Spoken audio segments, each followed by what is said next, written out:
نن موږ غواړو چې د طبع و نشر مرکزی مطبعه رسما افتتاح کړو. یا د مطبعه د 12 کالو راهیسې غیر فعاله وه. نن الحمدلله زموږ د مسلکي او متحد ټیم په همکارۍ او هلو ځلو باندې همدارنګه د تخنیکي او مسلکي زده کړو ادارې د رهبري په ملاتړ او همکارۍ باندې یو ځل بیا ګټې اخیستنې ته سپارل کیږي. چنانچه که مشاهده میکنیم ما در کنار ماشین چاپ مطبعه اداره تعلیمات تکنیکی و مسلکی قرار داریم.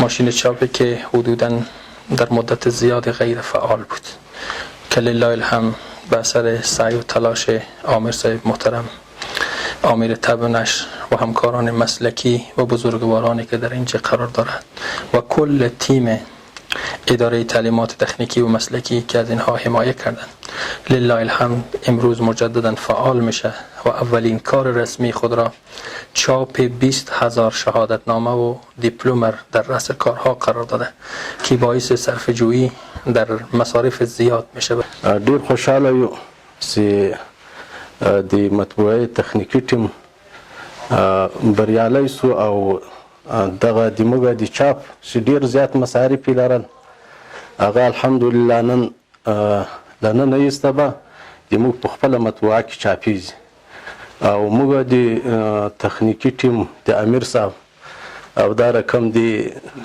نصرت الله شکرګزار او د دوی به پوره حمایت کوو انشاءالله. یقینا موږ د ډیپلوم او شهادتنامو له کمښت سره مخامخ وو.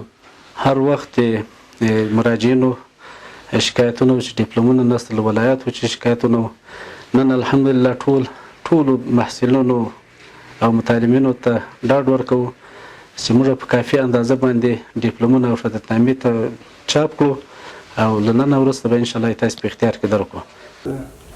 بسم الله الرحمن الرحیم.